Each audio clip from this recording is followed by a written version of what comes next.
अस्सलाम वालेकुम। Welcome to chemistry 9th class NBF chapter number 2 matter. आज की इस वीडियो में हम मैटर को डिस्कस करने वाले हैं एंड फर्दर मैटर के डिफरेंट स्टेट्स को डिस्कस करने वाले हैं। So for that we need to know what is matter. Matter की अगर हम बात करें तो इसकी डेफिनेशन आपकी बुक में ऐसी लिखी हुई है, anything that has mass and occupy space is called the matter. यानी कि इस दुनिया में कोई भी चीज़ जिसका कोई मास है, मास से मुराद ये क्वांटिटी ऑफ अ सब्सटेंस जो कि एक किसी भी बॉडी के अंदर मौजूद होती है और वो फिर स्पेस भी ऑक्यूपाई करे। इस लिहाज से अगर हम देखें तो इस दुनिया में कोई भी चीज़, जो भी चीज़ मौजूद है, चाहे वो हमारे पास एक सॉलिड ऑब्जेक्ट है, चाहे वो लिक्विड है या चाहे वो गैस है, वो सारी की सारी चीज़ें मैटर कहलाएंगी क्योंकि उनका समहाउ मास होता है एंड दे ऑक्यूपाई स्पेस। चाहे वो निग्लिजिबल अमाउंट में स्पेस ऑक्यूपाई करें या चाहे वो बड़े बड़े मैसेज हों और उनकी ज़्यादा स्पेस ऑक्यूपाई कर रहे हों। तो ये हमारे पास एक सिंपलेस्ट मैटर की डेफिनेशन थी। अब हम आगे स्टेट्स ऑफ मैटर पे चलते हैं। बेसिकली हमारे पास 4 स्टेट्स ऑफ मैटर होती हैं।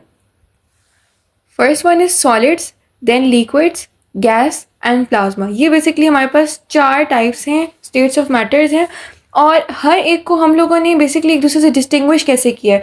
दे all are distinguished from each other on the basis of the arrangements of the particles in them and also their movement. Solids के अंदर पार्टिकल्स की अरेंजमेंट लिक्विड से डिफरेंट है, सिमिलरली गैसेस की और plasma इन सब की एक दूसरे से डिफरेंट होगी।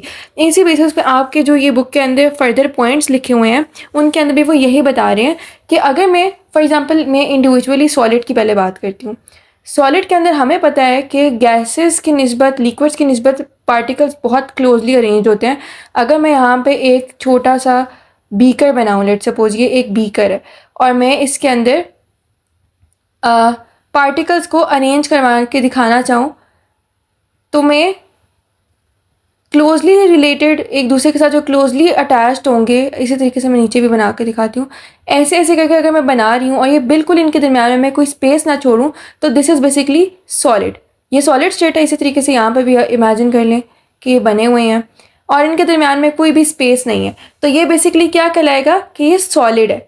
ठीक है, तो सॉलिड के अंदर हमारे पास एक तो अरेंजमेंट होती है बहुत ज़्यादा और क्लोजली पैक्ड हमारे पास मॉलिक्यूल्स होते हैं।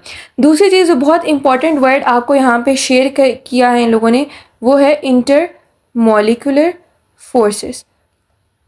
इसकी शॉर्ट फॉर्म IMF होती है, वो मैं इसी तरीके से इसी वजह से लिख रही हूँ। Now what is inter molecular forces?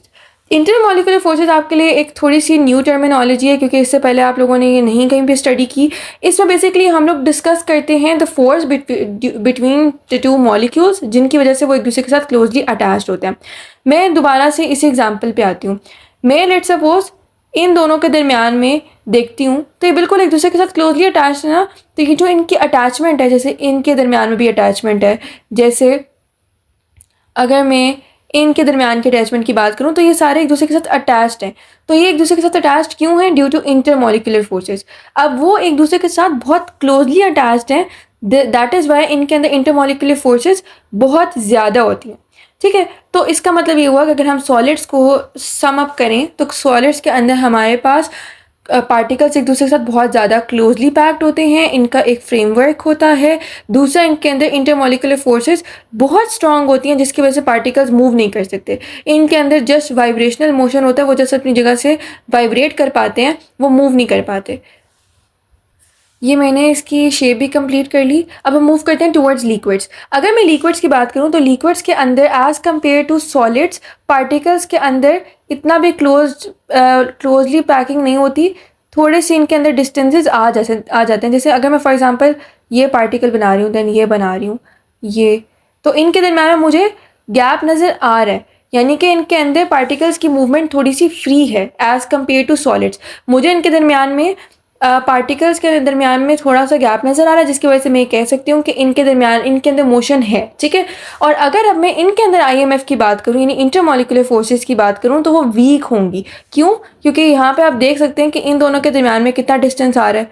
Similarly in दोनों के दरमियान में देखें, इन दोनों के दरमियान में देखें, मतलब गैप ज़्यादा है एक दूसरे के साथ मॉलिक्यूल्स इतने स्ट्रांगली अटैच नहीं हैं, इन्होंने एक दूसरे के ऊपर फोर्स ज़्यादा नहीं लगाई भी, सॉलिड्स की निस्बत बहुत कम फोर्स है, जिसकी वजह से हम लिक्विड्स में कहते हैं कि इंटरमॉलिक्यूलर फोर्सेस मौजूद तो हैं लेकिन सॉलिड्स की निस्बत बहुत कम है।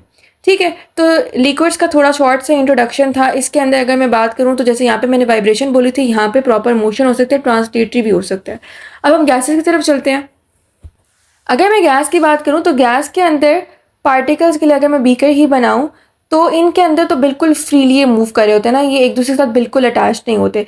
मतलब मैं कहती हूँ कि अगर एक पार्टिकल यहाँ है और एक यहाँ है एंड एक ये है, दैट्स इट। इनके दरमियान में बिल्कुल भी फोर्सेस होती हैं पर बहुत कम होती हैं, इनके दरम्यान में स्पेसेस बहुत ज़्यादा होती हैं, फ्रीली मूव कर रहे होते हैं, एक दूसरे के साथ अटैच नहीं होते। जैसे इनके और इनके दरमियान में आप डिफरेंस देखें कितना ज़्यादा डिस्टेंस आ रहा है, ये दो मॉलिक्यूल्स हैं। तो अगर इनके दरमियान में डिस्टेंस बहुत ज़्यादा है तो इसका मतलब ये कि बड़े आराम से ये फ्रीली मूव कर सकते हैं, इनको एक दूसरे के साथ अटैच होने की ज़रूरत नहीं है, और इनके एक दूसरे के दरमियान में फोर्सेस भी बहुत कम है। तो अगर मैं इंटरमॉलिक्यूलर फोर्स की बात करूँगी तो इस केस में इंटरमॉलिक्यूलर फोर्सेस निग्लिजिबल हैं। निग्लिजिबल मैंने क्यों बोला है? क्योंकि सम हाउ मौजूद तो हैं, ये आइडियल गैसेस तो नहीं है। आइडियल केसेस के अंदर हम पढ़ते होते हैं कि कोई चीज़ बिल्कुल ही ज़ीरो हो जाए, लेकिन सम हाउ इनके दरमियान में फोर्स तो होगी लेकिन वो इतनी कम है कि जिसकी वजह से गैसेस को एक दूसरे से फ़र्क ही नहीं पड़ा मूवमेंट में, वो आराम से मूव कर रहे हैं। तो ये सॉलिड्स, लिक्विड एंड गैसेस हो गए। अब हम प्लाज्मा को देखते हैं। अच्छा, अगर हम प्लाज्मा की बात करें तो plasma basically solids, liquid and gases से बिल्कुल डिफरेंट है। ये सारे मॉलिक्यूल से मिलके बने हैं एंड मीनवाइल जो प्लाज्मा है वो बेसिकली आयंस का मिक्सचर है। ठीक है, इनके अंदर आयंस होते हैं और आयंस जो हैं वो एक दूसरे से दूर दूर होते हैं। और बेसिकली ये बनते कैसे हैं? ये बनते हैं due to the electromagnetic forces. ये इलेक्ट्रोमैग्नेटिक फोर्सेस की वजह से बनते हैं, यानी कि इलेक्ट्रिकल फोर्स इन पे अप्लाई होती है, इलेक्ट्रिक फील्ड इनके ऊपर अप्लाई होती है। तो मैं यहाँ पे लिख भी देती हूँ कि plasma is basically formed due to electric field. Electric field जहाँ पर भी जनरेट होगी वहाँ पे आयंस जनरेट होंगे, आयंस जनरेट होने से प्लाज्मा जनरेट होगा। ये fourth and latest state of matter है जिसको हमने अभी अभी डिस्कवर किया कुछ अर्सा पहले। तो अगर मैं इसके अंदर इंटरमॉलिक्यूलर फोर्सेस की बात करूँ तो इसके अंदर इंटरमॉलिक्यूलर फोर्सेस नहीं होती, क्योंकि ये तो मॉलिक्यूल्स हैं ही नहीं। जब मॉलिक्यूल्स नहीं हैं तो फिर इंटरमॉलिक्यूलर फोर्स क्यों होगी इसके अंदर? इसके अंदर इलेक्ट्रोस्टैटिक फोर्स की वजह से सम अट्रैक्शंस होती हैं, तो उनको हम लोग कोई स्पेसिफिक नाम नहीं दे सकते। ठीक है, वो जस्ट इलेक्ट्रोस्टैटिक फोर्स की वजह से इलेक्ट्रोस्टैटिक अट्रैक्शन होती है, वी कैन से दैट, लेकिन वो इंटरमॉलिक्यूलर फोर्सेस नहीं होती। ये जस्ट इन्होंने फर्स्ट पॉइंट के अंदर बताया है, उसके अंदर सॉलिड, लिक्विड एंड गैसेस को कंपेयर किया है along with the plasma. Now let's move towards the second point. Next point के अंदर ये basically solid, liquid and gases को प्लाज्मा से कंपेयर कर रहे हैं on the basis of the temperature और energy. Basically at the normal या रूम टेम्परेचर सारी स्टेट्स अपनी अपनी स्टेट में रहती हैं, अपने आप को चेंज नहीं करती। लेकिन अगर हम इनको समहाउ एनर्जी प्रोवाइड करें, और इस केस में हम एनर्जी किसे बोल रहे हैं? हीट एनर्जी को। अगर मैं हीट एनर्जी प्रोवाइड करती हूँ सॉलिड को फॉर एग्जांपल, तो सॉलिड क्या करता है? सॉलिड में हीट एनर्जी प्रोड्यूस होने की वजह से अगर मैं थोड़ी सी भी दे रही हूँ तो वो लिक्विड में कन्वर्ट हो जाता है। लिक्विड में कन्वर्ट क्यों हो जाता है? क्योंकि जब हीट इसको मिलती है, जब इसे एनर्जी मिलती है तो काइनेटिक एनर्जी में इंक्रीज होती है, जिससे पार्टिकल्स दूर दूर हो जाते हैं, जिससे वो लिक्विड में कन्वर्ट हो जाता है। देन अगर मैं लिक्विड को फर्दर दोबारा से हीट प्रोवाइड करूँगी तो वो हीट इसको गैस में कन्वर्ट कर देगा, क्योंकि और एनर्जी इसके अंदर इंक्रीज़ हो जाएगी, काइनेटिक एनर्जी में मज़ीद इंक्रीज़ आएगा, जिससे ये गैस में कन्वर्ट हो जाएगा। और अगर मैं इसको एक्सेप्शनली हाई में हीट प्रोवाइड करती हूँ, मैं डबल मैंने हीट के लगा दिए सिंबल्स, तो फिर ये प्लाज्मा में कन्वर्ट हो जाएगा after a very long process. क्योंकि आयंस में जनरेट होना आसान बात नहीं है, ये तो हमने केमिकल बॉन्डिंग तोड़ दी ना। जैसे मैं इसमें एग्जांपल देती हूँ कि मैं आइस को वाटर बनाऊँ एंड वाटर को स्टीम बनाऊँ, देन उसको प्लाज्मा बनाने की कोशिश करूँ। तो ये हमारे पास बेसिकली सेकंड पॉइंट था। अब हम थर्ड पे चलते हैं। ओके, तो नेक्स्ट पॉइंट के अंदर बेसिकली हमें लिक्विड क्रिस्टल के बारे में बताया जा रहा है कि लिक्विड क्रिस्टल क्या है। ये बेसिकली एक इंटरमीडिएट स्टेट है between the solids and liquids. ये एक ऐसी स्टेट है जिसके ऊपर इसके पास सॉलिड्स की बहुत सारी क्वालिटीज़ मौजूद होती हैं और समहाउ लिक्विड की भी प्रॉपर्टीज़ मौजूद होती हैं। ये इंटरमीडिएट स्टेट है। ये क्रिस्टलाइन सॉलिड्स को हीट करने के बाद एक स्टेट आती है, जिसके फर्दर बाद अगर हम मज़ीद इसको हीट करें तो ये कन्वर्ट हो जाता है इनटू लिक्विड्स। ठीक है, तो ये एक इंटरमीडिएट स्टेट है। जस्ट उसके बारे में वो ये बता रहे हैं कि अगर हम फॉर एग्जांपल क्रिस्टलाइन सॉलिड्स को हीट करते हैं तो हमारे पास ऐसी कंडीशन बन जाती है, अगर मैं इस पे एरोज़ लगाऊं तो ये मेरे पास रिवर्सिबल रिएक्शन है, यानी ये कन्वर्टेबल है। ठीक है, मैं इसको कन्वर्ट कर सकती हूँ back to the normal state, यानी कि मैं इसको आगे भी लेके जा सकती हूँ, इस रिएक्शन को मैं पीछे की भी तरफ भी लेके आ सकती हूँ। तो ये हमारे पास बेसिकली लिक्विड क्रिस्टल के बारे में बताया गया था। Now let's move towards the fourth point. Okay, अब हम बॉस आइंस्टाइन कंडेंसेट्स को पढ़ेंगे, जिसको हम BEC भी बोलते हैं। BEC या बॉस आइंस कंडेंसेट्स को हम लोगों ने कहाँ कहाँ पे डिस्कस किया है? इसको हम लोग डिस्कस करते हैं सुपर कंडक्टर्स के अंदर। ये नाम हमारे लिए थोड़ा सा रिजेंबलिंग है, हम लोगों ने इसको पढ़ा हुआ है, लेकिन जो सुपर फ्लूइड्स हैं उनको हम लोगों ने नहीं पढ़ा हुआ।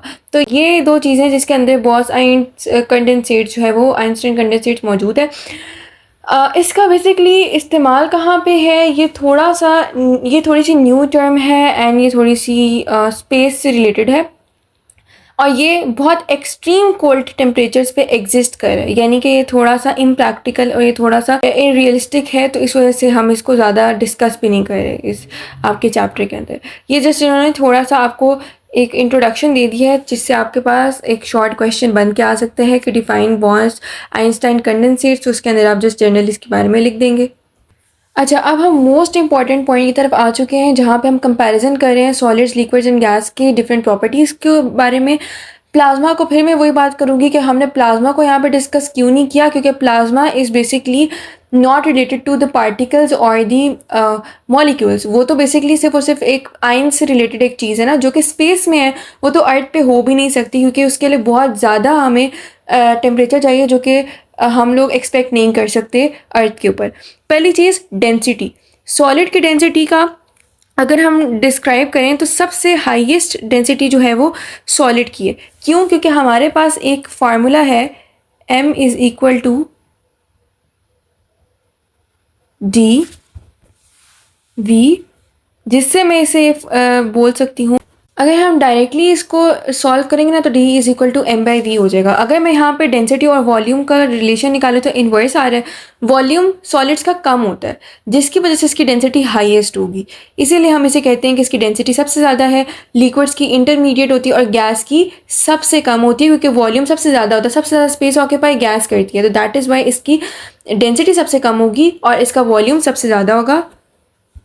ये बल्कि मैंने यहाँ पे लिख भी दिया है। अब हम मूव करते हैं towards the next point, compressibility, यानी हम किसको ज़्यादा आराम से फोर्स लगा के कंप्रेस कर सकते हैं और इसका वॉल्यूम ख़त्म कर सकते हैं। अगर मैं बात करूँ सॉलिड्स की, तो इनको हम कंप्रेस नहीं कर सकते। क्यों? क्योंकि इनके दरम्यान में स्पेसेस ही नहीं है। जब स्पेसेस ही नहीं है तो उन स्पेसेस को हम ख़त्म कैसे करेंगे? इसलिए ये कंप्रेस नहीं हो सकते। लिक्विड्स कंप्रेस हो सकते हैं क्योंकि इनके दरम्यान में स्पेसेस होती हैं कंसिडरेबल, और जो गैसेस हैं वो तो आराम से कंप्रेस हो सकते हैं और इजीली कंप्रेसिबल मैं इसको लिखूंगी। क्यों? क्योंकि इनके दरम्यान में स्पेसेस बहुत ज़्यादा हैं, तो ये बड़े आराम से कंप्रेस हो सकता है। ये मैंने यहाँ पे लिख दिया। अब हम अगर नेक्स्ट पॉइंट पे चलें तो फ्लूइडिटी की बात करेंगे। Solids are not fluids. Why? Because solids के अंदर स्पेसेस नहीं हैं, तो वो मूव नहीं कर सकते फ्लूइड की फॉर्म में। Fluid is anything which is liquid, either liquid और गैस। ठीक है, तो सॉलिड तो नहीं है, तो इस वजह से ये फ्लूइड नहीं है, तो ये फ्लो नहीं करेंगे। Liquids are the fluids and gases are the fluids, इस वजह से ये फ्लो कर सकते हैं, और इसको भी मैंने यहाँ पे डिस्कस कर दिया। Okay, so that was it for today. I hope you liked this video. If you liked it, then please support us. अगर कोई question है तो you can easily ask us in the comment section. Wait till the next video. Till then, Allah Hafiz.